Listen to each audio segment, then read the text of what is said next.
Councillor Perks. Thank you very much, Mr. Mayor. First of all, I want to thank all the deputants who came today and the answers from city staff. A big decision like this requires an awful lot of thought, and an awful lot of commentary, and an awful lot of input. And all of that helps us to understand what the priorities are, what the needs are, how one option or another option meets those priorities and needs. I feel much better informed now than I did yesterday, and so thank you to everyone who's shared their thinking. It's important then to think about what are the actual issues being debated? What are the things we need to focus on? What's at issue in front of us? Let's dispense with some of the claims about what's in front of us that have been made before. One claim we should dispense with is that City Council has somehow already decided on this. We absolutely have not. Staff have never been directed to go issue a tender and build a subway. That's not, we've never had that vote. And we haven't had that vote because it's very important that we build up the knowledge as we're going forward, get more information, and have moments where we can say, wait a minute, that's way too much money for what we're getting. And this moment here is one of the steps on that journey. So no, Council has never decided to build this subway. Let's also be clear, another argument that's made, that a provincial election, a federal election, and a municipal election have already been had on this proposal that's in front of us.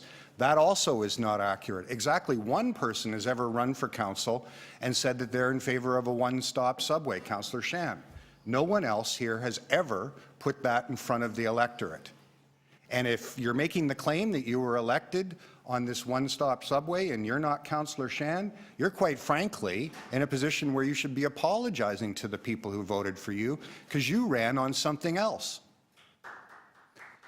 A third thing that's put forward is somehow there's an equity issue in terms of serving people from low-income or racialized communities by building this subway. As you heard me ask staff, this subway station does not actually sit in a neighbourhood improvement area. Now there is one nearby, and I'm told by staff that some people from that area would be within walking distance, but it is not even 1/5 as many people as would be served if we made the Eglinton East LRT our priority instead. So if your purpose here is to serve an equity agenda, you would be voting for something else.